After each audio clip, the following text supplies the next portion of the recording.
Hong Kong chapter as like seventh or I see. more from building port capabilities to be thinking better climate related decisions of the port angle. I see. Okay. Thank you, Spencer. Thank you.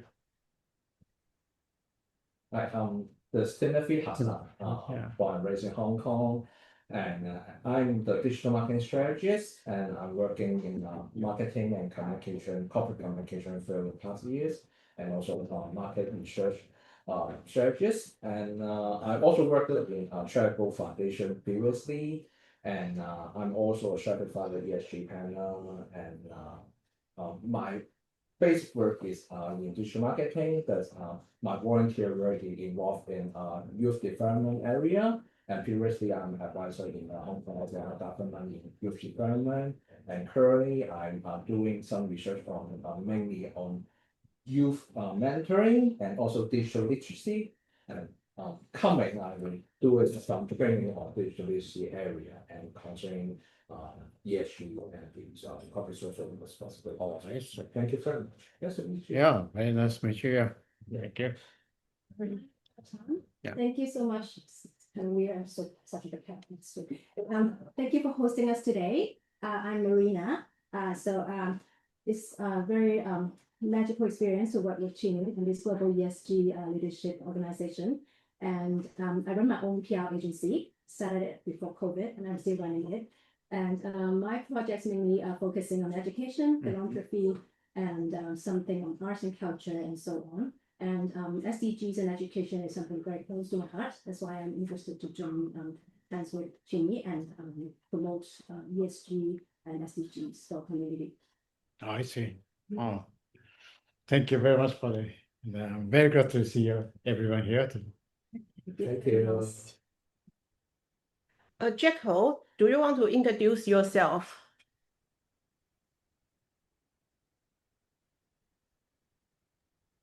Sure. So I'm Ennio, and previously I've been for 6 years the president of American Chamber of Commerce in Albania.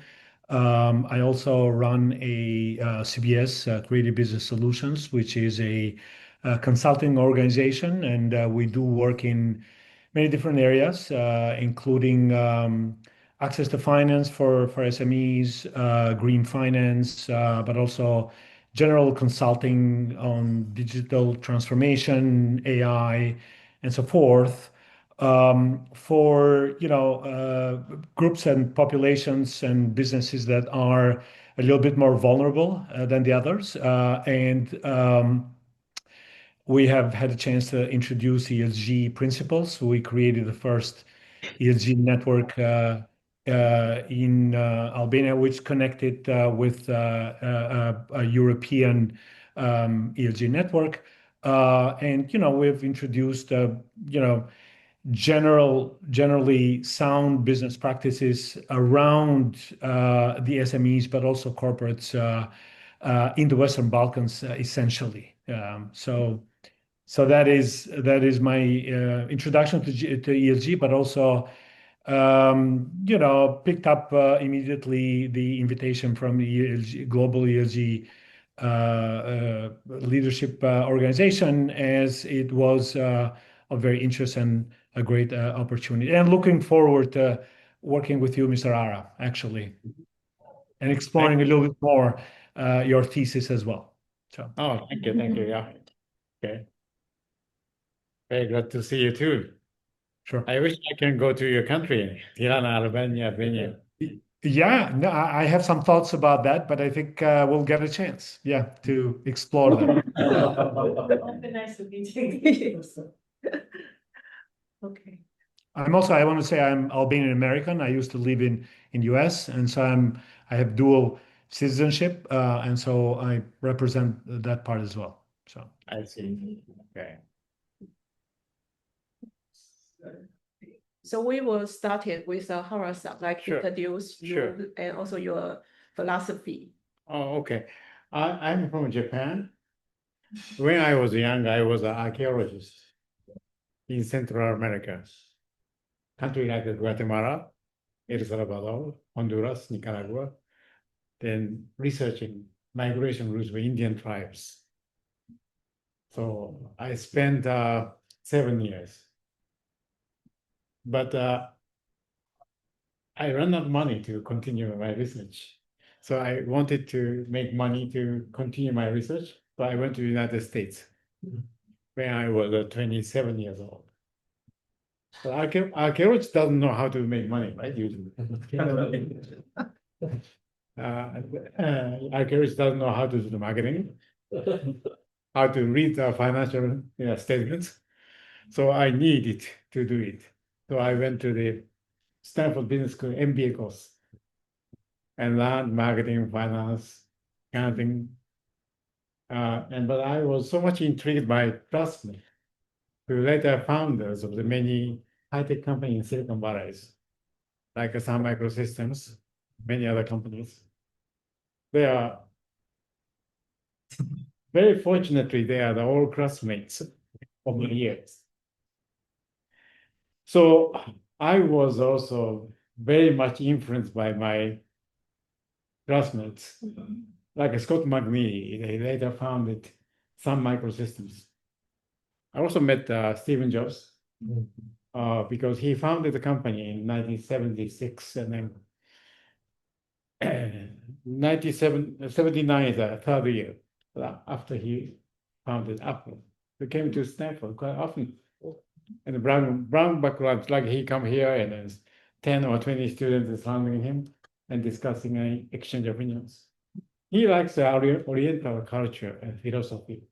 So he naturally we became the acquainted and friend. So I was influenced by those people. I wanted to start my own company in technology areas, but I don't know how to do it. So I switched my major from the business school to the optical engineering school, Stanford.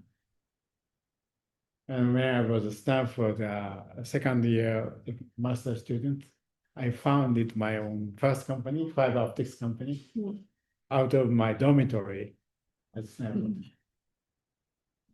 This is my first time to work in the real world.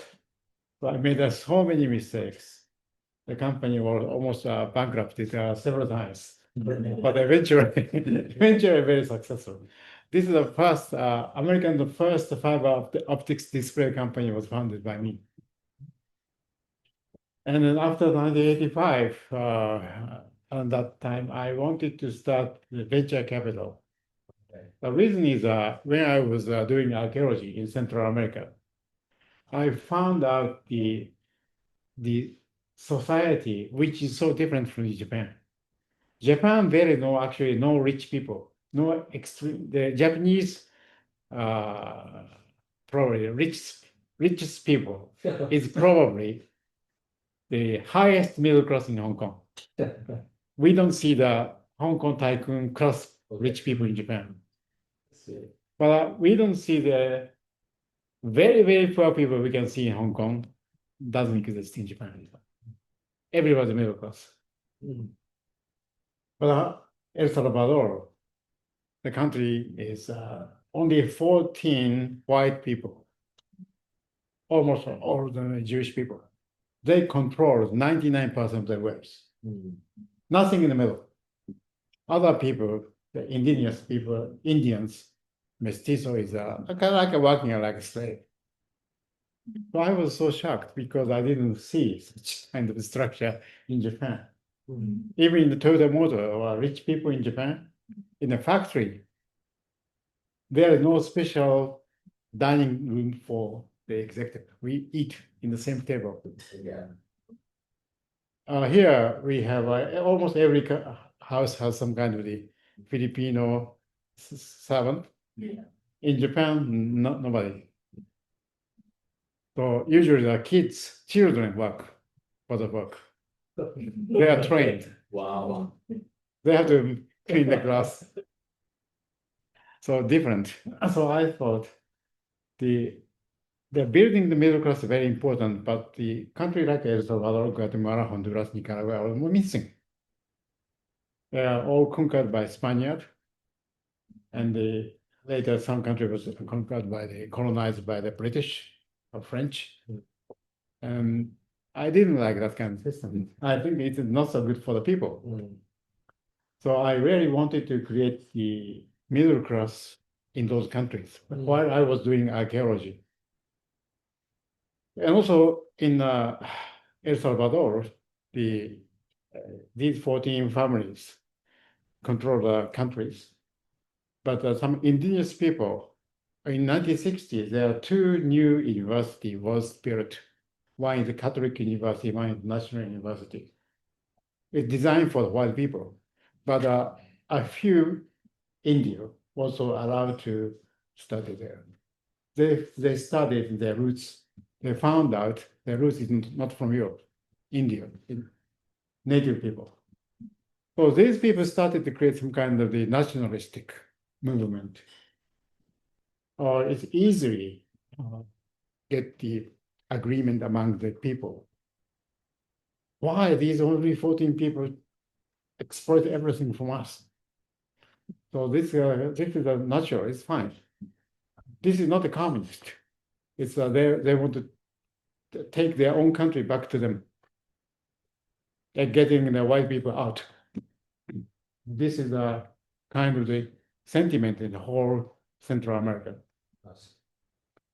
And I understood. Japan was very, very fortunate. It was not colonized. But when I came to Hong Kong in 1961, my parents took me here. I was so surprised because this is China. How come British people act like a master? Very strange. Yeah. How come British people want to bring all the British tradition, their way of doing business, their way of the ethics into Asia? Our ethics is different from Europeans. So I was 9 years old, but I was really shocked. Japan, there is no such people, you know. White people is not ruling Japan. Therefore, I was always thinking about how I can help these lower class people in those Central American countries. Well, I don't know how to do it. Archaeologists cannot do it in this manner. One day I went to the United Nations UNDP representative office in San Salvador. They are all controlled by white people, so they don't help me. They said, listen to the UN, the order, right? Defined by the United Nations headquarters in New York. Who controls? America, France, English. China, Russia, but China is very small at the time. Yeah. No voice. Up until 1970, Taiwan represents right in the United Nations. Right? So I was I thought the UN is not the right place to discuss with this kind of matter. The UN is designed by the United States and France and the United Kingdom and the USSR to control the world.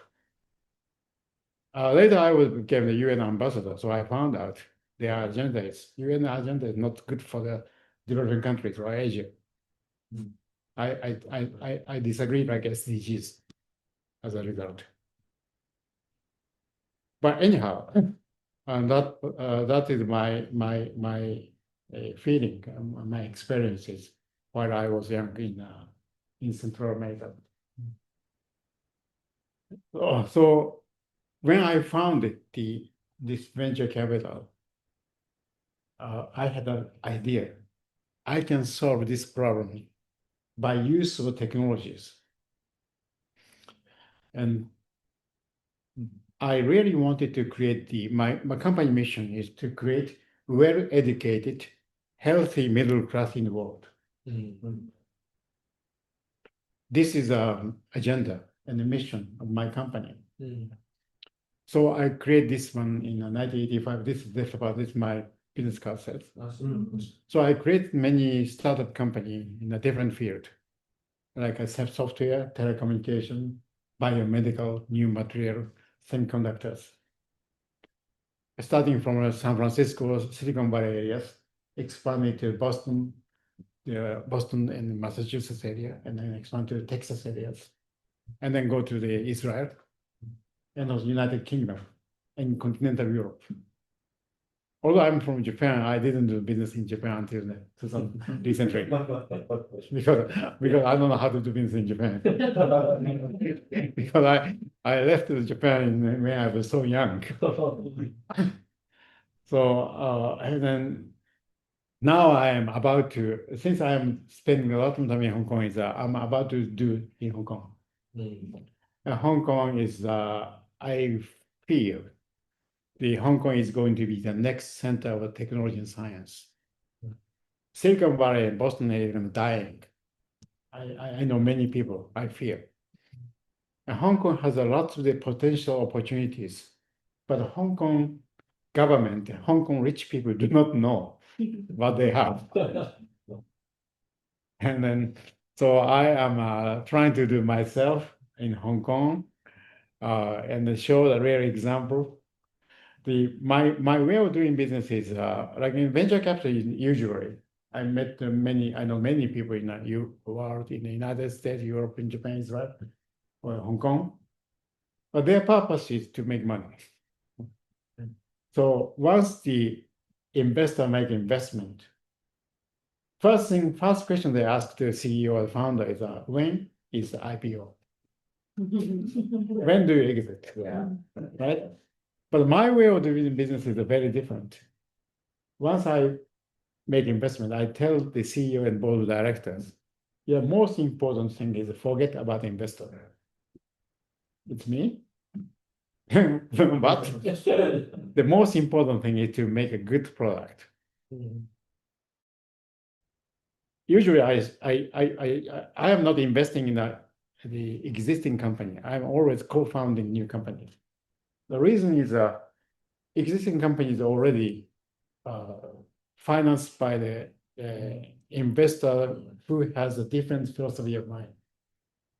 People want the company make public very soon. I don't want to waste my time to convince those people.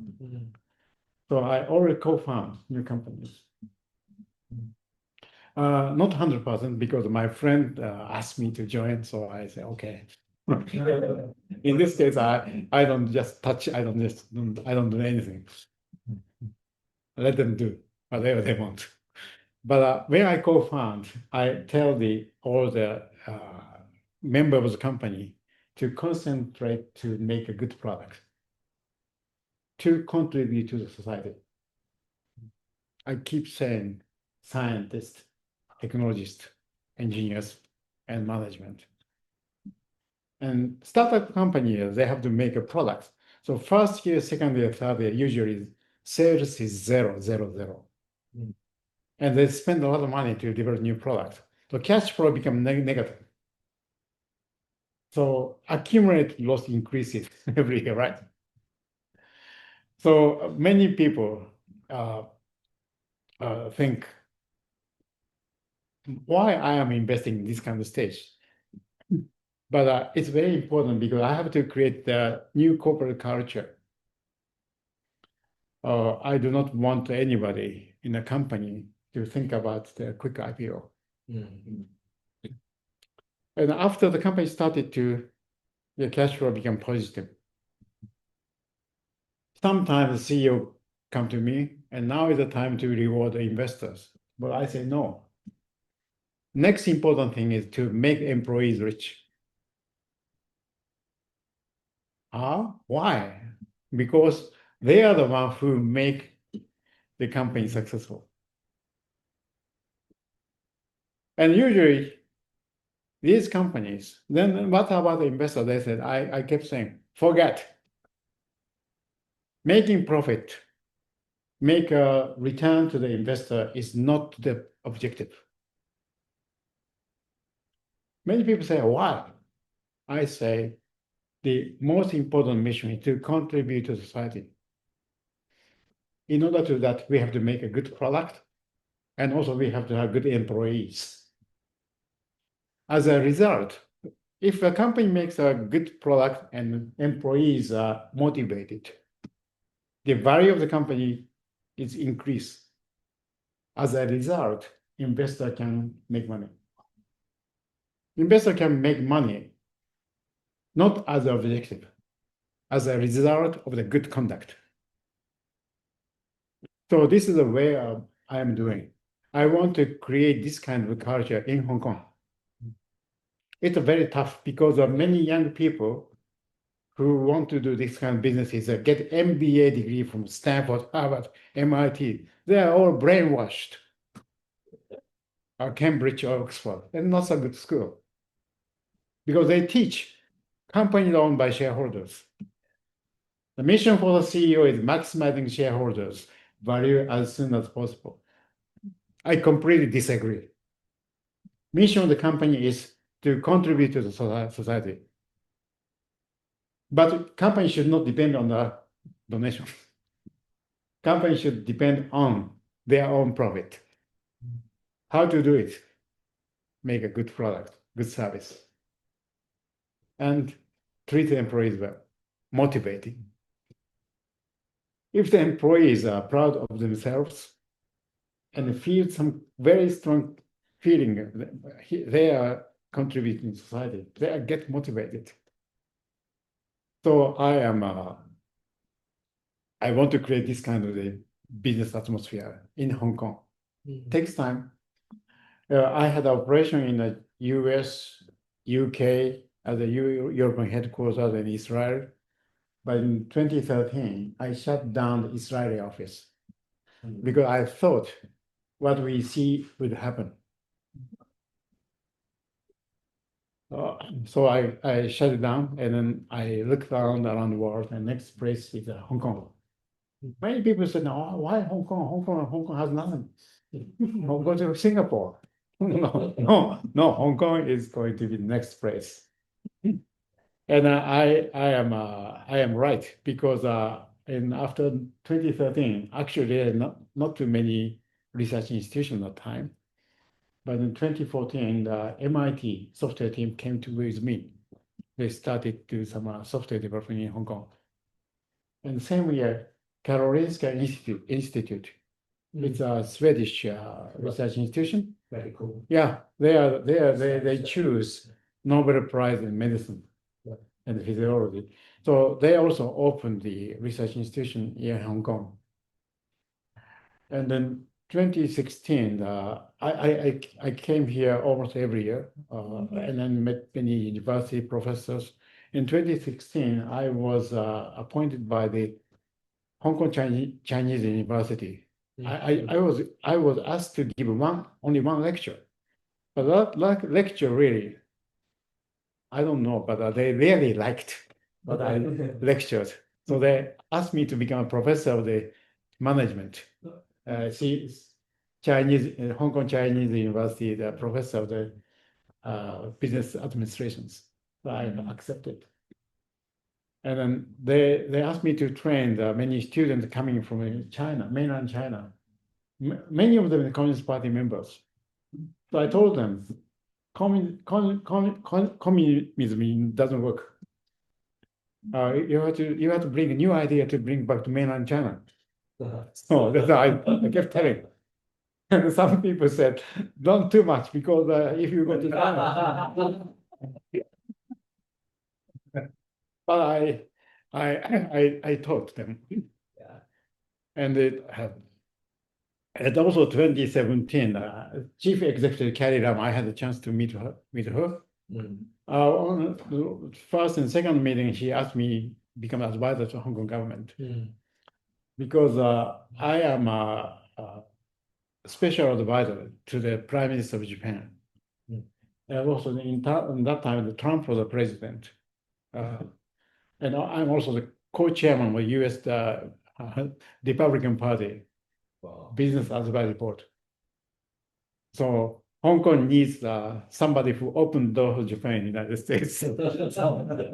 So I welcome the Hong Kong government delegation to Japan and United States, introduce the leaders, political leaders, and also the business leader of Japan and the United States, like a Stanford president. And then she was so happy. In 2017 and 18, I was helping a lot, bringing US and Japanese cooperation to set up the research laboratories in Hong Kong. Yeah. And also invited many universities like Stanford, MIT, Chicago, UCLA, UC Berkeley, Columbia, come to Hong Kong. So they happened actually. And in 2021, I was asked to give a lecture for medicine. I was a professor of the medicine in Osaka University. And I created some new idea, new creation of the cardiovascular disease. And I made a presentation for that one. So the Hong Kong Chinese University Medical School asked me to become a professor of medicine here. I accepted. So I'm currently a professor of medicine here too. Wow. And also in 2023, when I was asked to give a speech about AI and the mathematical physics field at Polytechnic University. And they liked my lecture, so they asked me to become a professor of physics and mathematics. I accepted. I'm a strange way. So this is what I'm doing in Hong Kong. Yeah. At the same time, Carrie Lam brought she is the one who really completed the bringing all the research institutions into Hong Kong. So I met the president of this Hong Kong U and Poly U, Science and Technology University, like that's Yip, and CUHK at that time, Rocky Tuan. And then I met everybody and then discussing many things about what to be done for the future of Hong Kong. And all the research institutions are set up by the Stanford, MIT, Harvard, and other 10 American universities and the 4 British universities like Oxford, Cambridge, UCL, Manchester, and best school in France and Switzerland, Germany, Sweden, Italy all came to Hong Kong. The Singapore government wanted to bring to Hong Kong, but I said, don't go. They all came to Hong Kong. So there are 28 most advanced research institutions are located in Hong Kong. But Hong Kong government people don't know. And Hong Kong rich people also don't know about that concern. They are still thinking about to make money in the short term by investing in something, real estate or stock market. But I think this is not the right thing to do. Hong Kong should prepare to 20 years from now or 50 years from now. Hong Kong has been the prosperous because of the real estate, finance and trade, logistics and tourism. But they all became mature industries. In 40 years ago, Hong Kong GDP is bigger than the mainland China entire GDP, right? It's no way to make that kind of happen. But now, Hong Kong, if we see the Elsevier, it's a Dutch survey research paper. In 2000, out of 30 areas, 23 field, US is the number 1. Rest of 7 is either Japan or Germany. But in 2020, I think more than 19 area is field is China is the best. The rest is the US, Japan, Germany. But we're in China, Hong Kong, because our top 5 universities in Hong Kong is all included in the top 100. Right. And the Hong Kong U and in terms of biotechnology and medical schools, Hong Kong U and also Chinese CUHK medical school is better than like Beta or Tsinghua. So Hong Kong has the 2 best medical schools in whole China. So this is a birthplace to create the most advanced technology. If we use it right, we can create many companies out of the cradle for the science and technology in 5 Hong Kong-based university and 28 research institutions set up by the world-class research institution from US, Japan, and the European countries. So I am teaching young Hong Kongese member of my company to how to make use of these opportunities, build the technology-based industries in Hong Kong. I'm thinking to create at least 10 to 20 large corporations, starting from zero. But my experience is starting with 10 people, and like I can give you one example. It's Fortinet is one of the largest cybersecurity companies. We co-founded in 2000 with 10 people. Now we have 25,000 employees. Market cap is starting almost zero. Now it's $120 billion. I never tell them make money for the shareholders. So I want to build this kind of a corporate culture in Hong Kong. Hong Kong has only 7 million people. If Hong Kong succeeds, the building these technology-based industries and distribute the profit among the employees, so we can build a thick layer of the middle class in Hong Kong. So the rest of the Chinese city is going to look at Hong Kong. We have to model after Hong Kong. This is what I want to do. And after China, that's Cambodia and Laos, Vietnam, other parts of the world, Philippines, Malaysia, even Singapore. Singapore is also divided by the tiny sector of rich people and middle class shrinking, many poor people. So this is what I'm doing. I have other things to do, but so this is my introduction, and the reason why I was asked as a member of the ESG. This is the reason. We also have a very important person join us, Harry from London. He is an expert for ESG education. He's like one of the most important in the ESG education history. So he wrote most of the ESG education materials, also built up in most of the institution.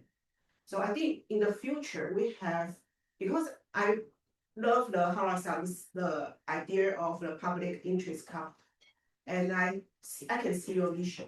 So I think in the future we can build together with Terry with like more concrete education system around this concept.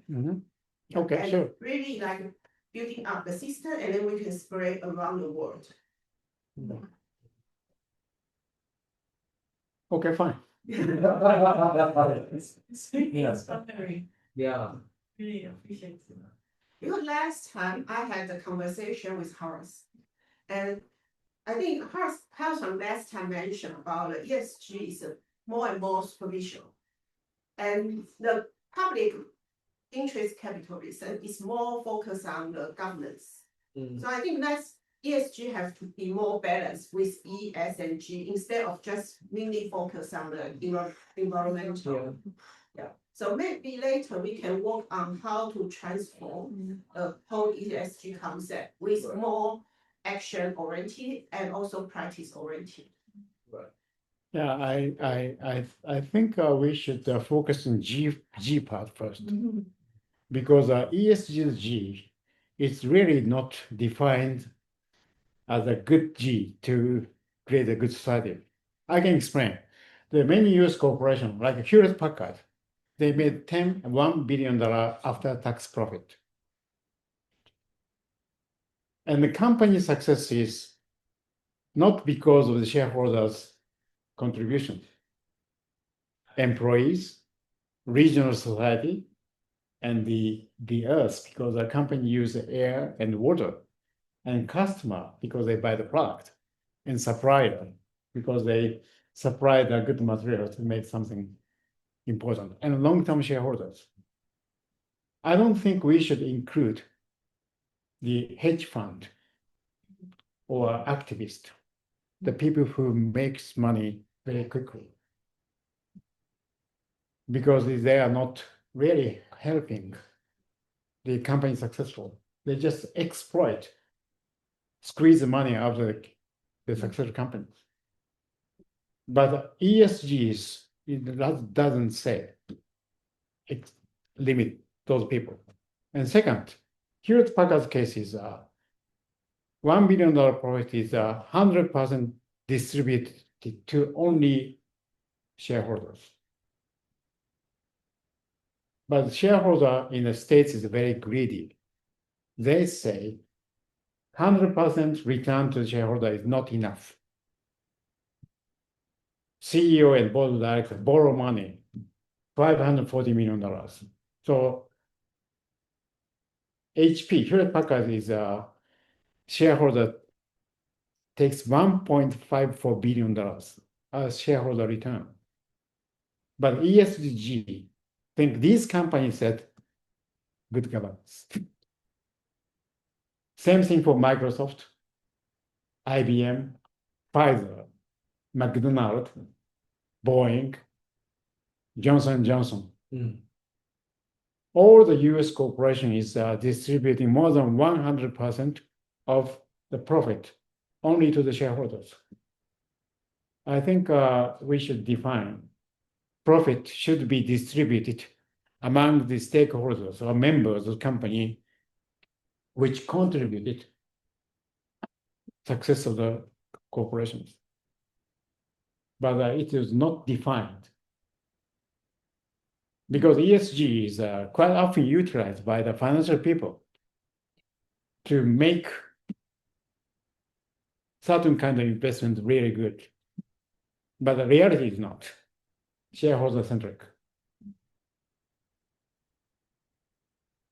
So in Japan, I'm also the chairman of the Ministry of Justice Corporate Law Committee. So I'm changing corporate law to prohibit this conduct.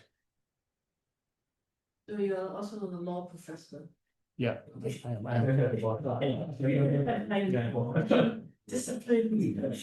many multidisciplinary. So I am trying to do and what I'm trying to do in Japan is if the company want to distribute the certain amount of the profit to the shareholder, it's okay. Same amount has to be given to the employees. If they increase the 20% dividend, increase 20% salary. People are more important than shareholders. Shareholders are just a fund, no people. Yeah. Yes. Exactly. Oh, Professor, I have a question. Yeah. It's very good that you're a professor of CHK, and I have a master's degree in CHK. Oh, I see. Yeah, welcome. And I study sociology, so quite interested about your idea about public interest capitalism. So nowadays, in very recent, the ideology of the world a little bit changing since. Anything? Okay. It seems. Oh, you have to go. That's okay. Oh. Hold on. I can remind one thing.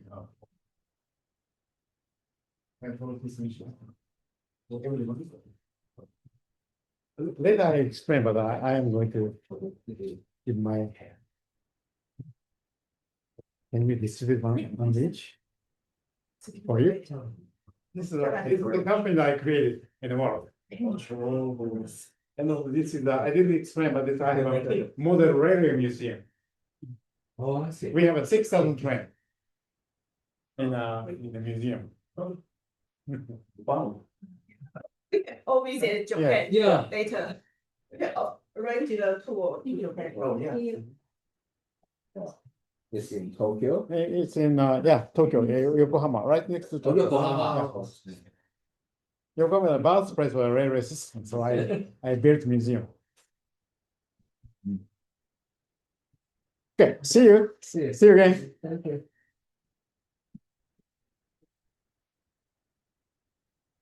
So my way of creating new business is very different from the American style or British style. Yeah, so let me continue. Since the ideology, the controversy is a little bit quite more hot in recent, especially after President Trump elected. And it's the same, the world is changing about the ideologies, and also in the very recent Japan's election, and there's some new parties is more conservative elected, and yeah. So how do you think about is there challenges about this kind of ideology to the idea about the public interest capitalism? Since the protectionism or the very extreme conservatism is coming in recent these ideas. Yeah, these conservative came because of the gap between the rich and poor is widening. This is the reason that creating many nationalistic or right-wing parties or ideologies. They all complained. Yeah. The poor class have no room. They have no time to think ahead. Middle class is only people. Rich people try to control Yeah. everything by themselves by paying money by politicians and then wanted to create some favorable law and framework system for their businesses. The middle class is the only people who can challenge that kind of things. But unfortunately, many countries, the size of the middle class is diminishing. Yes. The A-shaped Yeah, society. right. Yeah. Even Japan, Right. because of the US influence, started to shrink. I was also there. I quit, but I was also a member of the World Economic Forum, the board member. No. World Economic Forum. Yeah. Crazy organizations. I don't like it. So do you see like if capitalism would actually run into its like trigger point where it has to be changed fundamentally? Because like everything we're working on right now is not in the capitalism framework, and we see that like the society is increasingly testing the boundaries of that, and I wonder if you see that like Yeah. being like you see the end of Right. But even if I keep telling in a university or the government or diet in Congress, nothing will change. Only way is just to make the real example. Right. So I'm doing by myself. Right. I'm not so much spending time with the noise. Yeah. They are all noise. It's also why you're investing in education a lot, starting from the young people, from the education sectors, and changing the ideas. And also, I agree with you. It's very refreshing investing in like co-founding companies. And it's true. I think Michael Dell, that's why he bought Dell back, is because he didn't want to be controlled by the funds, especially one that we call evil. And I work for HP. evil shareholder. And EMC also. So that's why I was familiar with the example that because they were controlled by the funds, they're forced to do something, not necessarily in the best interest of the company. But they have to listen to the shareholders, the biggest ones. And that's why he bought the company back, so he could have control with his own ideology. Yeah. But MBO, in order to make it a successful MBO, Michael Dell, his own money is not enough. He has to bring another fund. Yeah. So it also Right. it's still Right. we go from one to the other. That's right. Yeah. Yeah. And then here Hewlett Packard was such a good company. 1970s, I met the president You let. of Hewlett Packard, like Okay. no, they are retired, Okay. like a young reports, young. In 1970s, the Hewlett Packard is not a big company. Number of employees only 3,000. And they have no like a private office of the CEO. CEO work in together with same desk. Yeah, right.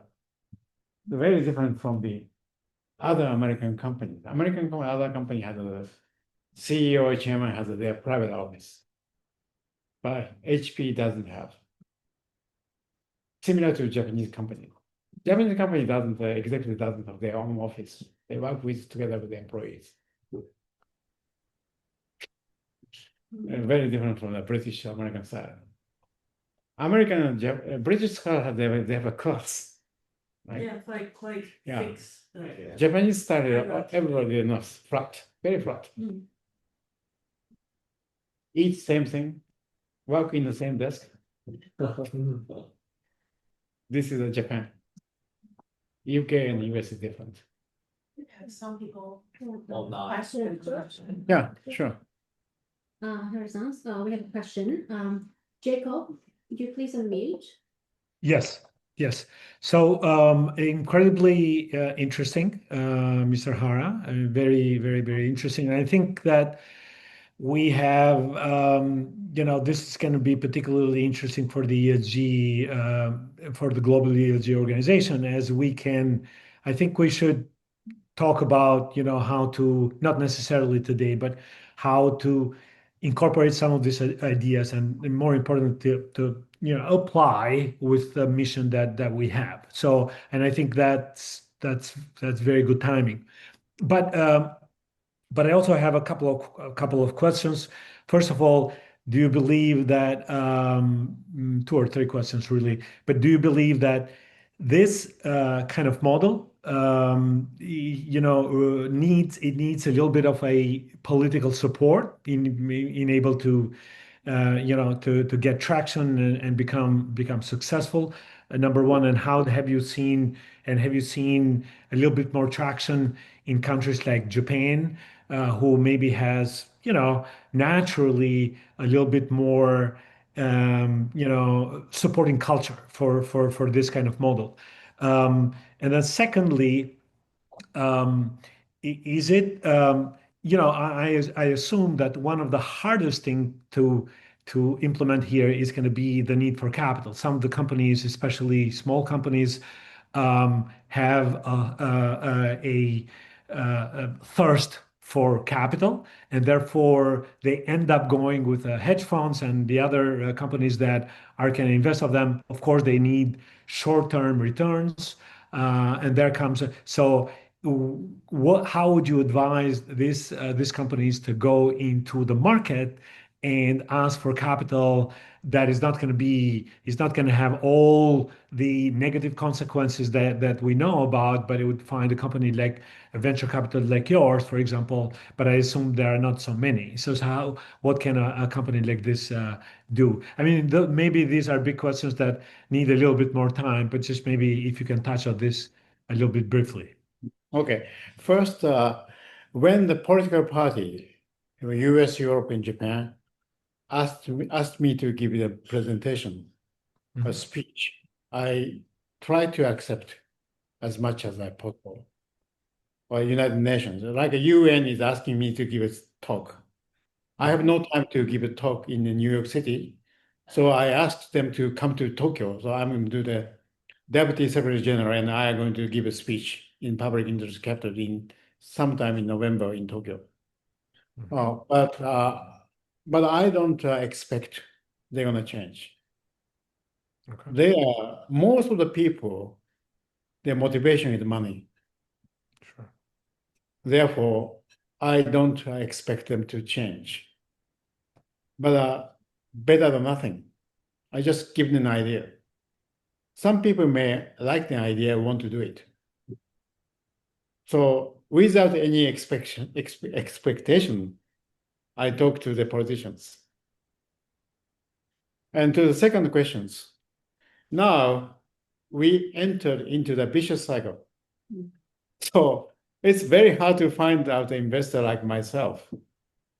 But even in the United States, the owner who are successful in private companies, I found many of those people have a very similar philosophy of mine, with mine. Hong Kong is the same thing. Not too many, but some the rich people. But they also don't know the entrepreneurs who really want to work for the society. So we can create some kind of matching systems, right? That's we were doing during the right. Doha, the World Summit. So I think we can create we can create new kind of the good cycle, Yes. and starting from scratch, and then to do it, probably the Japan, Asia, southern part of China, Asia is probably the better place to start. Thank you. One question. Mhm. So I understand from your portfolio, like of your VC that you currently manage, has a very health-oriented sort of theme coming to it. But like to also sort of apply your sort of philosophy and methodology into other sectors. For example, like my personal interest is on climate. I'm also like wanting like startups in climate to be succeeding. Like, how would you suggest one like to scale this type of model like into other fields outside of life science? The field of the interest is it doesn't matter.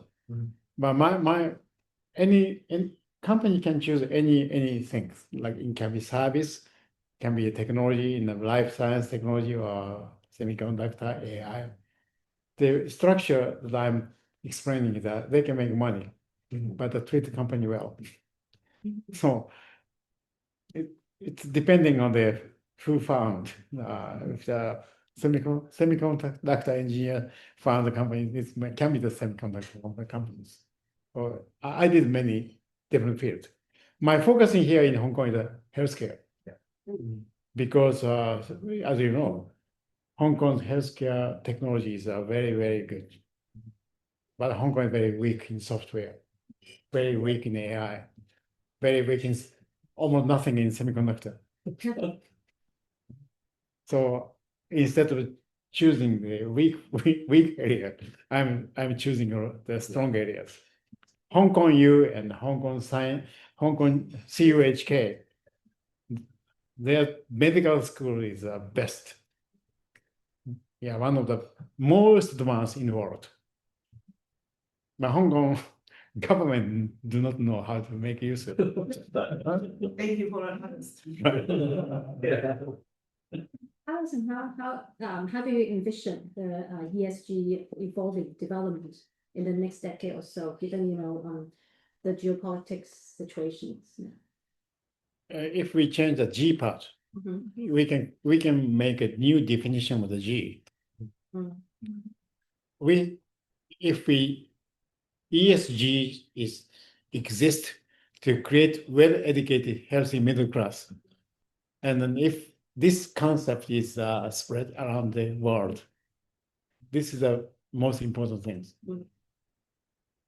E and S come later. S is also, for instance, the depending, but I was a UN ambassador. They are very arrogant because they want to ask everybody in the world to adapt the one defined the ethics, for instance. Like in Christianity, one husband is one wife. Okay. Israel, one husband has many wives, right? Right. This is not ethically wrong. Right. Country like Bhutan and many other African countries, one wife has several husbands. Right.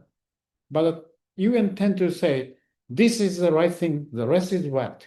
Okay. this colonization time happened. You are uncivilized. So you have to change convert it into the Christianity, for instance. Right? They abolished their own language. Like, look at Philippines. Right, Spanish. Yeah, Philip II Yeah, conquered in the 15th centuries. yeah, Spanish. They abolished the local language. And after 1920, when the United States won against the España in Spain, U.S. war, Right. they all suddenly changed, abolished Spanish into the English. Yeah. So the Philippine indigenous people, they lost their own civilization, culture, language. It's miserable. This is what the colonialists did. In 1990, after the Versailles Treaty, Yeah. world was almost divided by the UK and in France. Okay. Right. So, Professor Hara, so interested about Hong Kong besides the technology or the medical school research in Hong Kong. Is that the history, the special history of Hong Kong is called a former British colony? You are also interested about this, since Hong Kong's culture is quite special. It's a mixture of East and West culture, mixture of the European British culture and also the Chinese Confucianism, and okay. Is that also the part of that you are so interested about Hong Kong? Yeah, Hong Kong is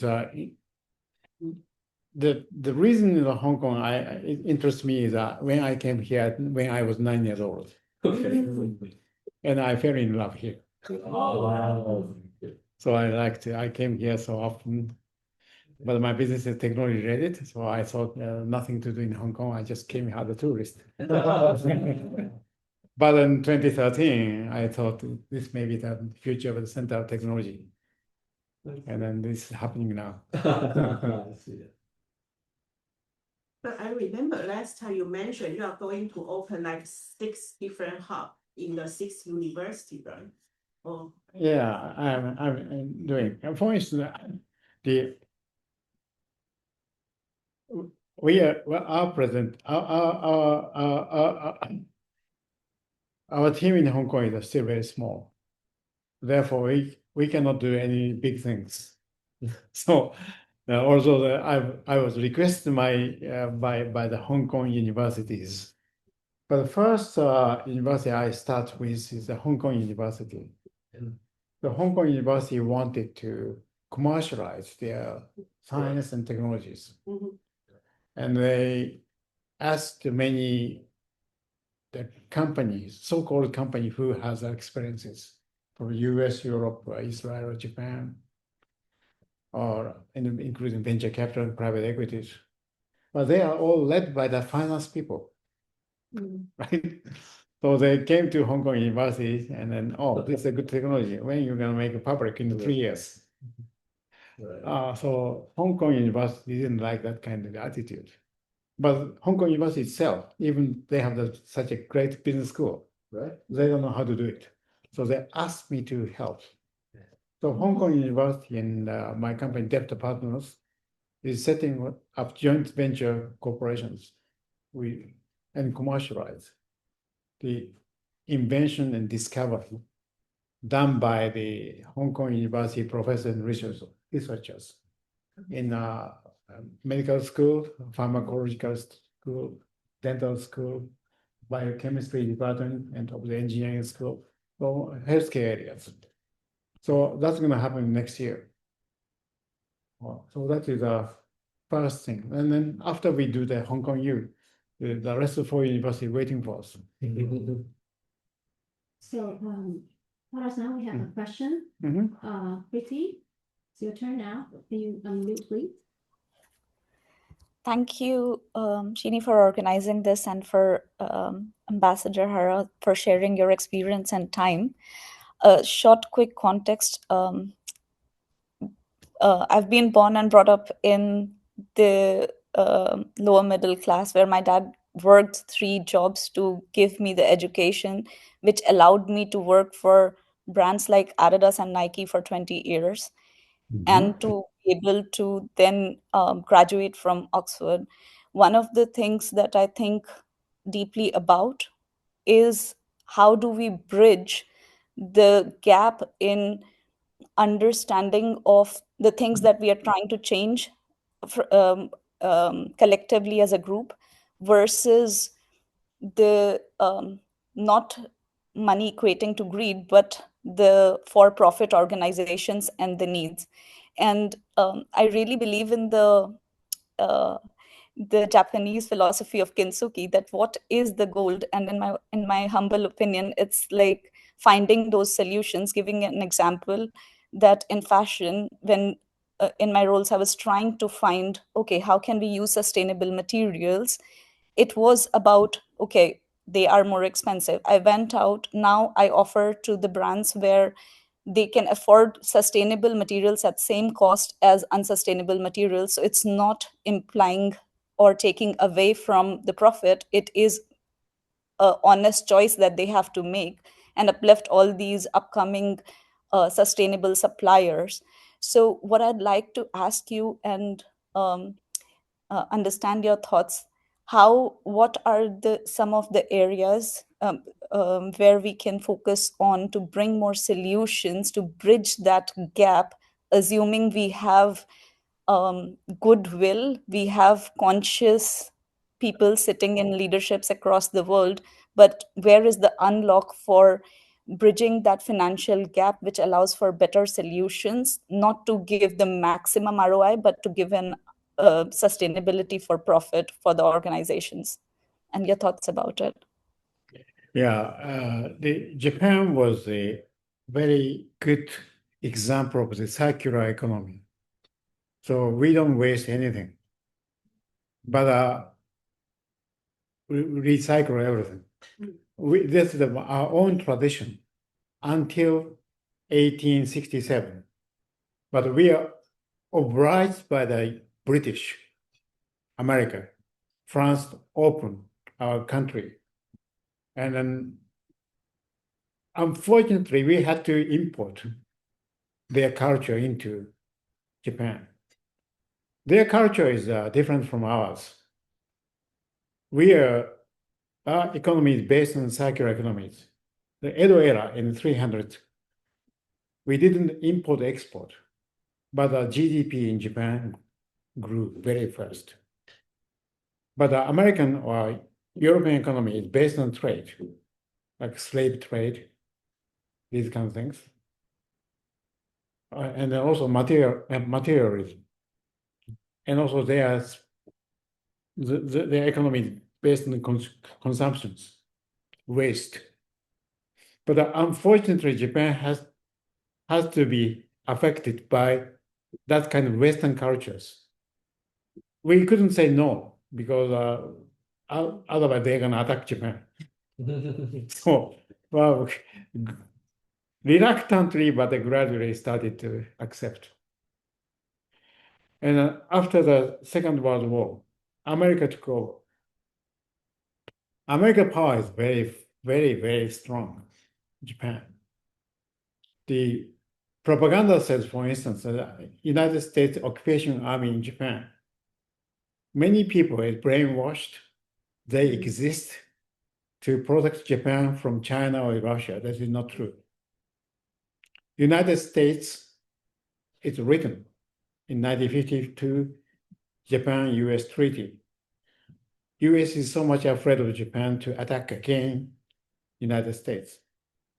If they find out such kind of symptom, US Army in Japan is the first army to attack Japan.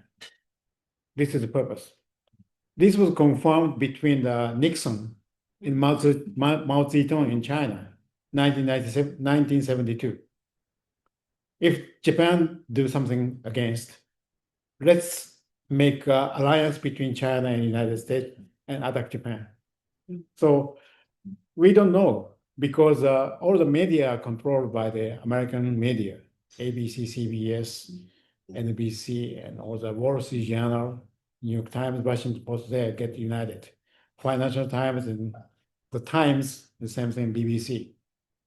These news are completely distorted. They are all fake, I think. So I don't trust those kind of newspapers. I can give you many examples when I was expressed in El Salvador and Guatemala. They are too much distorted. They told the indigenous people they are the communists. Oh, no, they are not communists. They are just trying to bring their own country back from the white people. But they are labeled, they are communist. And then they all said, the New York Times said, we are here to protect our society from a communism. No, they are nationalist. But so anyway, so go back to Japan. To your question. So your question is a very difficult question because now the capitalism defined by the US, UK, Anglo-Saxon system is now actually control the world, financial market, NASDAQ, and whenever the corporation want to raise money, we have to go to either NASDAQ or New York Stock Exchange. That was defined by the corporate governance code, defined by American and British. And they say companies owned by shareholders and ROE, internal rate of return, and ROI. So it's hard any company to change. So your question, if those corporations started to change their behavior into the circular economies, their sales and profitability is going to decrease. So it's not easy to change, but there are many good ways to do it. When to change the existing corporation into that direction is almost impossible because they are controlled by shareholders. But if we start new companies with that the mission from the beginning, we can establish, we can create corporate culture toward that directions. I founded one company in Bangladesh. Bangladesh is the poorest country in Asia. I'm from Japan, that means I'm from Asia. I want to do something for Asia. Poorest country, Bangladesh. And in 2000, the statistics per capita income is less than $1 in Bangladesh. Population 160 million people, is quite a large number and small country. And I found out why they are so poor. More than 50% people cannot read and write. Literacy rate is very important. But I thought to building schools for 800,000 people is impossible. It's a lifetime. Maybe I need more than, even if I have a 200 years life, I cannot do it. So I decided to do the distant learning. And they set a company by the name of Blacknet from scratch. And we brought the most advanced technology to there. And I wanted to use the existing telephone lines, the state-owned telephone company or private line company, Norwegian telephone company was there. But I also found out these telephone line serves the people who can pay the telephone bill. People who cannot pay the telephone bill have no access to the telephone. So we have to create some kind of coverage by bringing in new technologies for wireless communication technology for internet. So I brought these WiMAX technologies. Today they're like 5G, that time WiMAX. And then create services. Because this is the most advanced technology, we can make a lot of money from the city area. Or the banks and the international organization, they pay 20 times higher telephone bill to us because we are clear. In a developing country, many telephones are suspended so often at that time. So we can make a lot of money, but we spend the profit to serve in in the underserved areas, in remote areas. Our BlackNet is now one of the major communication company in Bangladesh. I'm still chairman of the companies. But this company, sometimes the analyst says, Ambassador Hara, if you stop the servicing in the remote areas and concentrating on the metropolitan area, company makes much more profit and share price is much higher. Why don't you do it? But I tell them, corporate mission is to create well-educated, healthy middle class in Bangladesh. In order to make that happen without using the money from the donation. This model is very important. I am also doing a similar structure for nutrition in African countries, like Zambia, Zimbabwe, Kenya, Rwanda, Burundi, Congo, Ethiopia. So I am very different from other people. So I think Miriam, you have a burning question about UN or feedback. Would like to share, Miriam, please? Could you unmute, please? Just a sec. I'd like to thank Ambassador Hara for his response. Like, this is very humbling thought. If I can summarize, you're saying it's not just fixing one problem, it's about systems thinking and going to some grassroots level problems. Thank you for that perspective. And we're all behind you. Where are you from? I am born and brought up in India. Very recently, I took Dutch citizenship. Now I'm living in Dubai.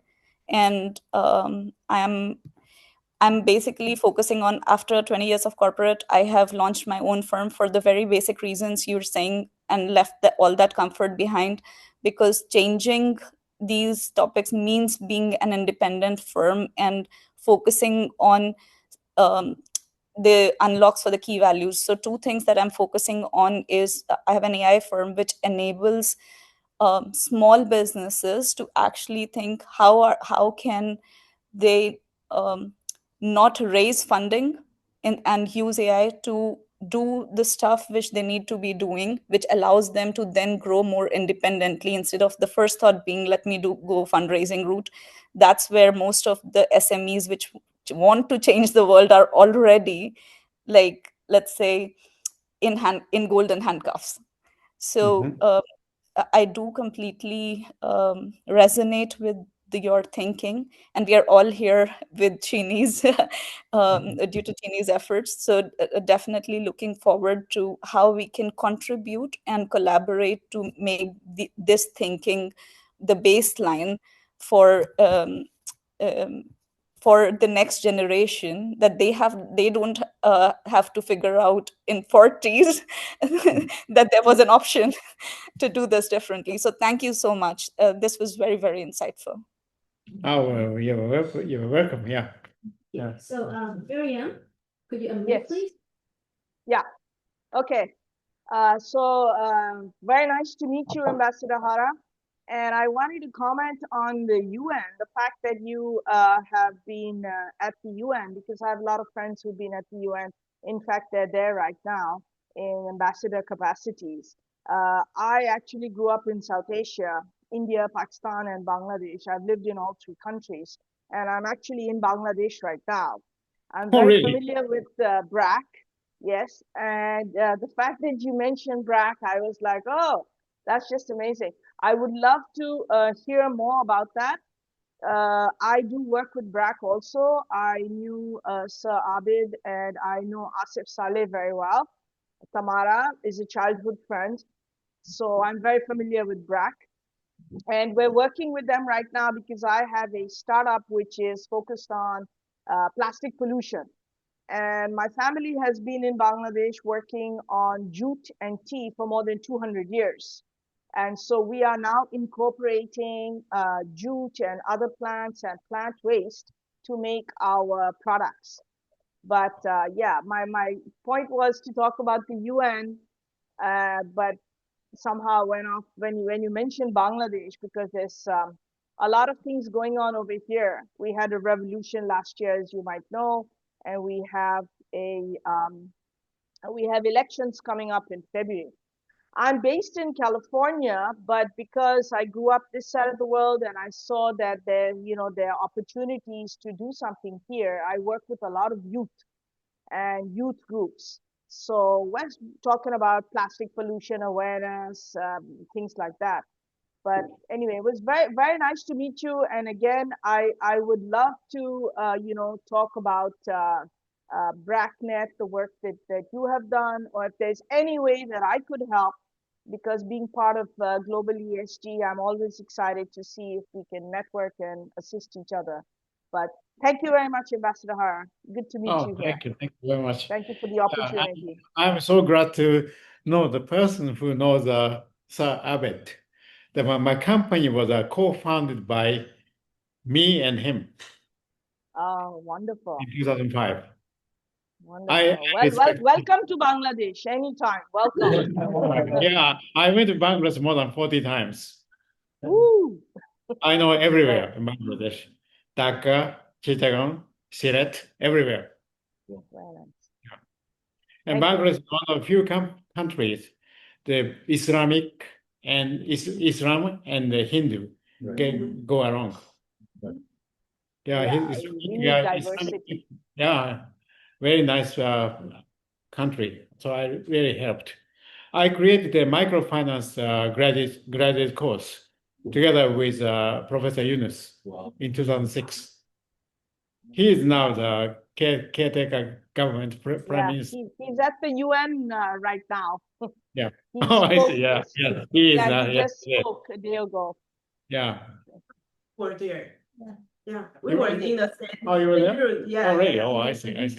Yeah. I see. So, Tayana, would you like to introduce yourself? I forgot. Sure. Very nice to see you. Thank you. Can you send the email? Tayana? Yes, I just wanted to say a big thank you to everyone for this very, very interesting organization. Ambassador Hara, really enjoyed hearing your perspective. Among other things, I actually almost ended up working in Salvador in my youth. My husband stopped me at the time because of the context there. But yes, I have a broader question, having worked in policy and nonprofit organizations, consulting, and also the fashion industry, like Pretty, as well as doing nonprofit non-financial reporting. I'm wondering what you think are the top levers or focus areas for our organization here to implement your vision, and how do you see its trajectory continuing to evolve? I know it's perhaps early, but I wanted to hear any thoughts that you have at the moment. Oh, I don't know. Okay. Yeah, I can answer to any questions, and by showing my real example of my experiences. So my strength is not only thinking or talking. I did it, so I can show how to do. Right. Yeah, this is my strength. Like in Hong Kong, scientists and technologists, in Hong Kong business people, they after they listen to my speech, they really want to do something together with me. So I'm going to show but they haven't done this kind of business model in the past. So they are a little bit afraid of, and also a little bit shy about that. But I am showing how to do it. In order to make it happen, the education, actually, embed the spirit to the young people is very important. So in Hong Kong's case, I am trying to talk to younger people, age 20s and 30s, and then very unfortunately, they get education from the UK and the United States. Everybody brainwashed for the. I studied in the Stanford Business School. It's not a good school because they brainwash. You have to work for the capitalist. Maximize shareholders' value. Yeah, That's right. the only thing. So to get rid out of that kind of concept, it's all taught by the very famous educational institutions. So it's hard, but I am trying to do it out of Hong Kong. Very unfortunately, Hong Kong university is becoming first class. So I'm meeting with many professors from Cambridge and Oxford. Yesterday, I met one of the president of one of the college of Oxford. They think the Hong Kong standard is so high, and then Cambridge regional medicine professor, he was convinced to move entire team from Cambridge to Hong Kong. And then one professor of physics in Harvard also moving to Hong Kong. Right. So it is happening. Yeah. So gradually, nothing, not easy one, but I need your help. Yeah.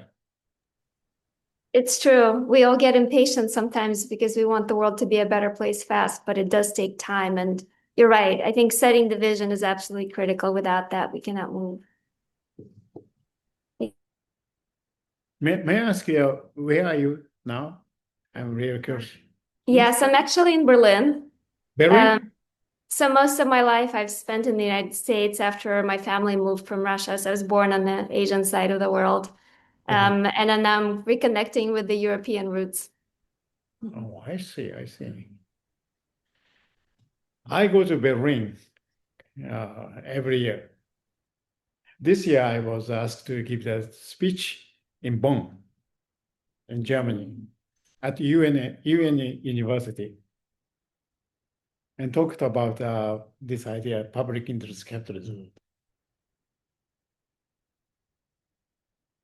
Happy to see you next time when I go. I would love that. Auf Wiedersehen. Okay, so maybe we finish here, we take a picture online and offline. Okay. Okay. We forgot taking the picture, but they still. Let me switch the Okay. screen.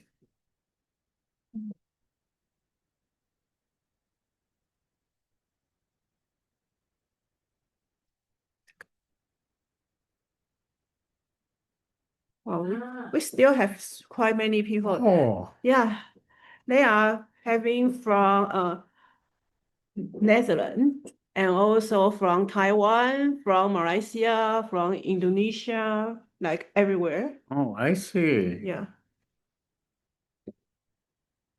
Indonesia, Very glad to see you. from China. Yeah.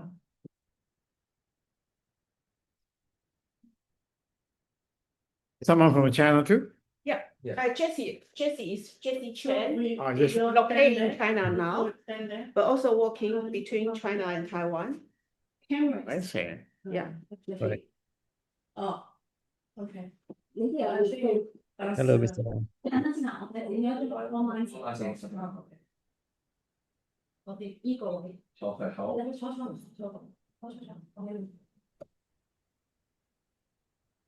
May we get the introduction from Indonesia?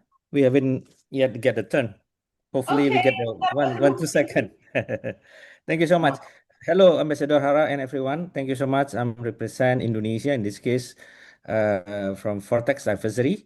A bit to share with you about my experience dealing with ESG, as well as I put a dot also CSR, but also in the other dot is sustainability.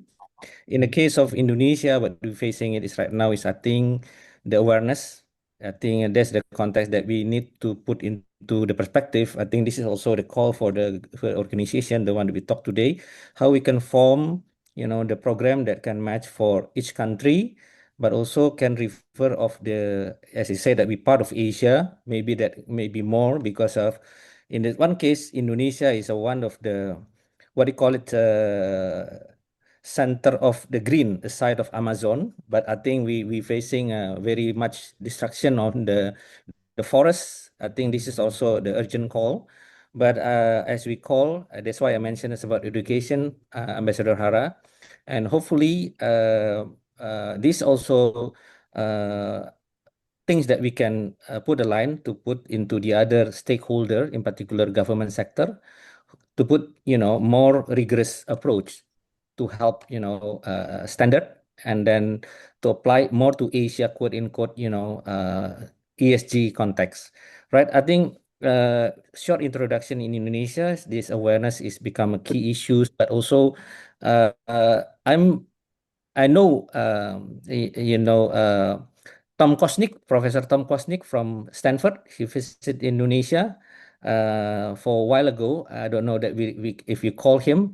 He worked into the venture capital for small medium enterprise. I had shared my experience, almost 30 years in consulting. I used to work with General Electric for about 10 years around before I moved to the education, academic, and consulting. And then what I want to share with you, this is my passion because I see a lot of issues because of the growth of EV vehicles. We have a damage of environment because a lot of nickel factories need to be, supply into the material from the mining site as well as, coal and etc. So this is the perfect picture that we face in. I think our organization is the right place right now to become, lighthouse for everybody to give a hope, as you maybe mentioned earlier and at your, said at the beginning on your speech, Ambassador Hara. So I think Indonesia look forward to collaborate with everyone here. I think that's my short introduction. We can talk much further later. Thank you. Oh, thank you very much. Yeah, I think the preservation of the forest is very important. The forest may need more CO2, right? That is the one important fact. And also the Thomas Kosnik, he's from the Stanford Business School. Right. Do you have a contact with him now? Yeah, I have his contact. Yeah. You ask him about me. Yeah, sure, for sure. Yeah, I think I will send you a picture of mine with him also when he visited Jakarta. He went to Jakarta before to synergy with some university, top university in the country, to provide a line to introduce what they call is more society to society, more to community, academic community research, toward that, and then growing SME. So for your information, Indonesia now has 64 million SME in the country. So it's a count maybe around 100, because our population 280 million. So this is actually almost 90% of that, work in that field right now. So we name it that, each of the SME is about 2 or 3 people. So that's a 60 million form of that. So a lot of opportunity to work on. Indonesia is going to become the very important and a great nation in Thank you. 10 years, 20 years, because Indonesia has a lot of the people, natural resources, and the natures. You have a Sumatra Island, Java Island, and Borneo Island, and also these Sunda Islands, also all of them islands. And don't forget Bali, Ambassador Hara. Yeah, Bali is yeah, just the edge of the eastern side of the Java Island. Yeah. But I am more curious to the exploring Celebes Island and also the Borneo Island, right? Sumatra Island, the bigger islands, which has still a lot of the natural preservation. Right. So how to save and then protect from exploitation from the multinational corporation is a very important thing. Right. Many multinational corporations, they say, we are under the ESG, but come to Indonesia and cut a lot of the trees. So we have to find out the contradiction between their action and their corporate philosophies. Very superficial. So I think we have to create the real ESG. Right. Today's ESG is a very artificial, designed for the multinational corporation to justify their activities. Mm. Right. True. I don't know what's really a case of data in the maybe in Hong Kong, in other countries, but in case of Indonesia, for example, we have about 800 a public company listed in our Indonesia Stock Exchange, but from there's only 8 that submit likely on the ESG report, but only 2 really doing ESG report. So maybe it's about from this 800 companies, it's only that very little. So I think that's the biggest homework. Then and Indonesia Stock Exchange is about 70% of economics. Money flow from that mechanism. Okay, I'm going to see you maybe in Sure, we look forward to see you here, Mr. Ambassador Hara. Bandung, Surakarta, Yogyakarta, Palembang. Yeah, we look forward. Yeah. Thank you. Thank you.